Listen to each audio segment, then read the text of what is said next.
Welcome back to the channel, guys. Dream Garage, and this is Brock. I wanted to show you the bike a little bit because I did pick it up today. And not really much updates on the event, so I kind of wanted to just tell my backstory on how I got into riding and then give you what I know of what's supposed to happen this weekend.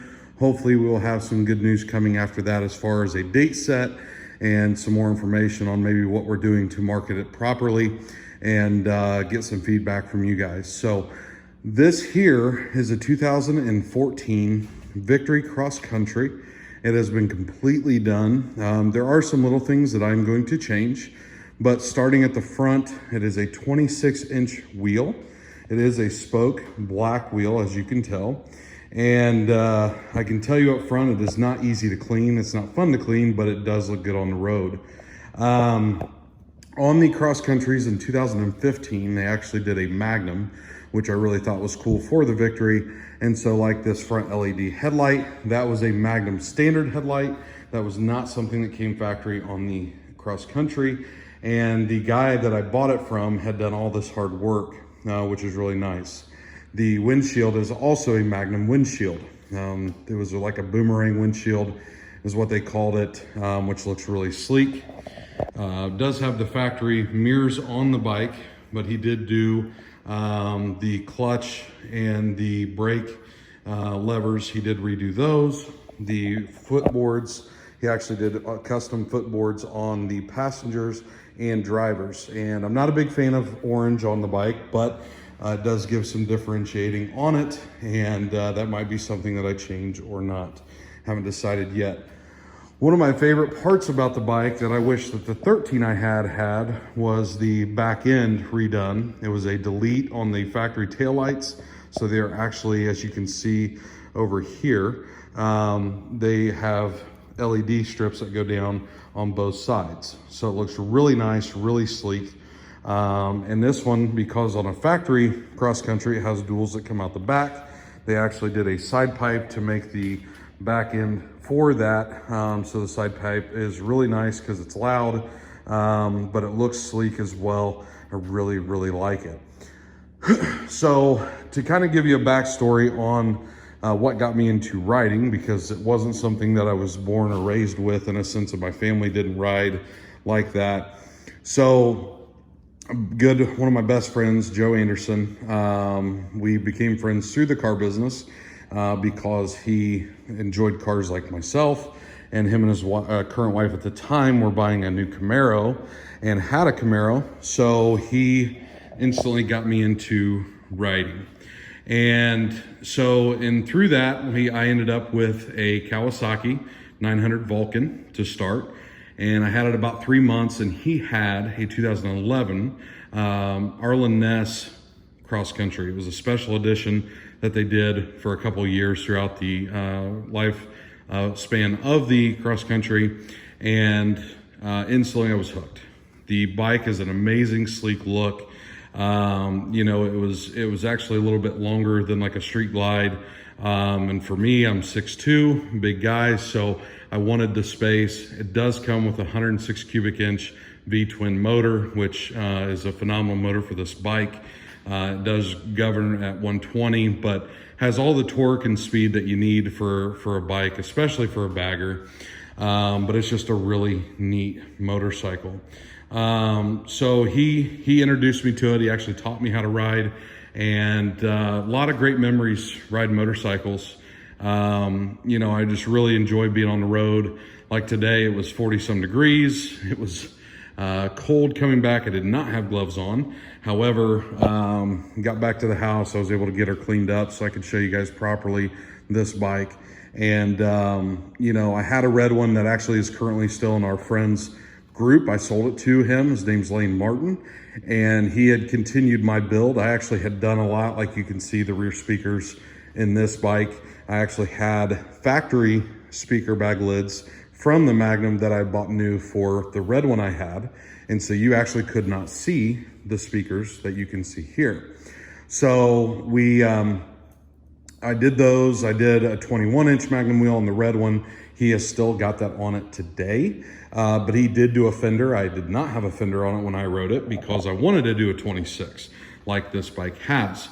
So the passion grew for motorcycle riding. We rode all the time. Basically, if it was nice out, we were on them. We were riding around Muncie, whether we went out to Salina around the lake there, Ohio, whether we came to Indy, no matter what it was, we were on them riding in a group. And we actually started in 2013 with 4 victories in Muncie. And by the time a few years rolled by with the sleekness, the good looks, and things of the victory and the money, I mean, it's a dependable motorcycle, but it also is very cheap to maintain. There ended up being over, I think, 23 by 2015 or 16. So it was a pretty phenomenal deal to see a lot of our friends, a lot of people go to a victory motorcycle. Now, I am not standing here downing a Harley. I'm not downing an Indian. Actually, Indian and Victory are made from Polaris. Victory did stop production at the end of 2017. They wanted to focus just on Indian. They wanted to bring out a quality bike and put all their money into that one. They did come out with a Challenger in the last year or so, which was kind of a sportier version to come off the backbone of a Victory. So really neat to see the evolution of bikes. This is still by far my favorite to see on the road. There's not a bike that I would rather have. So I sold the red one to Lane back in 2018, the summer of 18. And my wife and I decided that with having a kid coming, things like that, we were better off to sell it, not in a position where we had to. It was just something that we chose to do.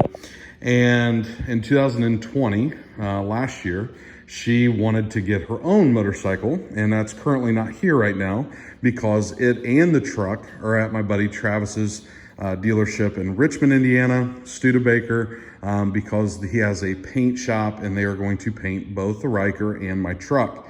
So that is really neat news. We've got the ball rolling on those. Hopefully in the next 30 days to 45 days, we will have those done so we can actually show you what it looks like. And on hers, she is going with a light pink with a lot of glitter, so it's gonna pop. So she's really excited about that. So when we decided to get motorcycles again, I had to go back to a Victory because it's what I knew. I thoroughly enjoyed the bike. I love the body lines and what this bike looks like on the road and how it rides, everything. I mean, this has rear air suspension, or rear air ride, I'm sorry. So, you know, it goes down and sits straight up. At first, I really did not like the kickstand because it is an aftermarket kickstand. It actually stands straight up. So when it's sitting here, it looks amazing. But learning how to park it without the fear of it falling, it took some getting used to. So I had to kind of get used to how far the air had to go down, how many difference in feeling the bike would make before I knew it was comfortable and confident to get off of it without it falling over. So I found this one actually in Ohio. I had looked all over the country just to see what was out there. I did look at a couple Harleys actually, even though I am a Victory guy once I started riding. And you just can't pass up the money on what this Victory offers, Victories in general. And it was so much cheaper, already done. Like I said, there are minor things I do want to change, but nothing that is big. I love the wheel, I love the setup, and I do plan on keeping it for the majority of the part the way it sits now. Obviously you see the vet over here, which I did display a little bit in the last video. So the garage is coming together. I do plan on getting a lift installed. I'm hoping to have that done here in the next month or two. If you see, it is 2 stories tall in here, so the height won't be a problem. And I actually didn't know prior to watching videos and research that they actually delete the garage door opener overhead and the bars up here, so right over here, and they actually take those out. They actually put the motor on the wall, and so what that allows them to do is lift the garage higher as far as the door and comes up over. That allows you to have a lift properly. I am looking at a 4-post lift. Actually, I've already called the company, talked to them, have a quote.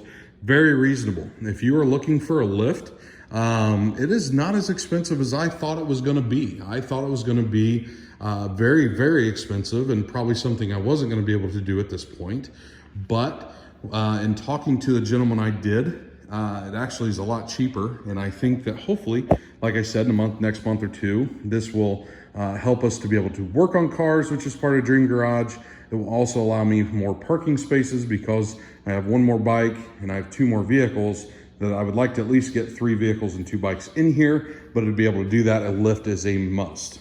So I have to do some measuring to make sure that that'll work out. Obviously, as you see, I have a lot of clutter here from when we moved in just shy of 2 months ago, and I still have to get all that cleaned up because I have no shelving in this garage. So I am going to be continuing to work through this to get this garage nice and ready to go. Now, things to be excited about. I do plan on having some meetings this weekend, which should be tying all in the date and allowing us to know where we're going from there. As I had mentioned in the last video, I do think that doing a shoe drive would be really neat. Again, the logistics of that, I am still working through as far as the support to be able to get the shoes to do so. There's so many families in need, guys, in our area and any area in our country and world that need our help. And I know we're starting in Randolph County with this. I do hope that eventually we can grow it outside of that for other events. But, you know, I do think that that would be a successful thing to do. And again, as I mentioned in the last video, there's a big surprise that I'm hoping to execute, but I won't be able to disclose what that is, not only in, just from the standpoint of knowing if it's for sure or not, but also because I want it to be something that'll be an extra kind of icing on the cake for the event. So, one question I'll leave you guys with is, I did figure out, I got a message yesterday saying, hey, if you turn it off where it's not for kids, people can comment. And I didn't know that was the issue. So I do apologize if anybody was wanting to comment and hadn't, because there wasn't a way to do it.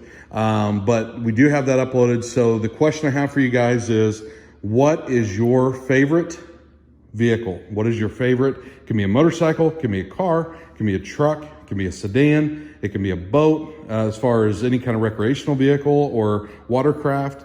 It can be an off-road vehicle. What is your favorite thing that has a motor in it? And also, maybe it's what is your favorite story that ties that vehicle to that? Maybe it was just a trip that you guys took in a family van and the trip was just amazing. So every time you see that van, it reminds you of that. Maybe it is a sports car that you saw as a kid. I've watched a lot. I don't know if you guys have ever heard of Curated. It is actually a vintage exotic car dealer out of Miami, Florida. The founder of it is named John. I'm not going to pretend to say his last name. I don't want to botch it. I've watched a lot of videos on him, and something that I've always enjoyed is watching car stories from these guys. And that's part of what brings us all together when it comes to the passion of vehicles, bikes, boats, etc., is because there's something that we saw as a kid, something maybe it was our fathers or our grandfathers or grandmothers or whatever, that had a vehicle that was special to us.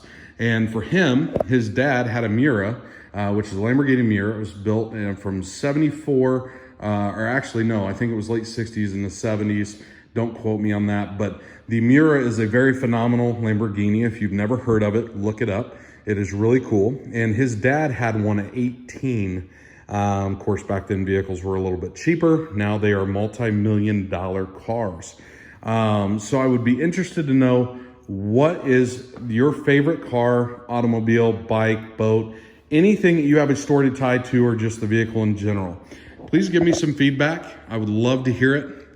The last thing before I let you guys go is, again, I have the goal Saturday at 5 to get to 100 subscribers. And I know that is a lofty goal. We are currently at 38. So we have a long way to go. Guys, thank you so much for everybody who is already on board, who is already subscribed, watching the videos, commenting, messaging me. It has been a huge blessing. I'm so thankful for the opportunity to share my passion with you guys, to share my goals and what I'm trying to accomplish with you guys. This is about giving back and being able to do things that I could only dream about. So please Please let me know if you haven't subscribed yet. And if this is your first time watching, thank you so much for taking the time. I know that you can watch any video on YouTube. Choosing to watch me, I really appreciate it. If you haven't subscribed yet, please consider it. Every video is for a cause. Every video is giving you information on the event or showing you a different vehicle or telling you a little bit about my back history and what's gotten me involved to where I'm at today and moving forward. So please consider subscribing. Please hit that thumbs up. If you have any comments, please put them in the comment section below. Otherwise, I will see you guys in the next one, and have a great night.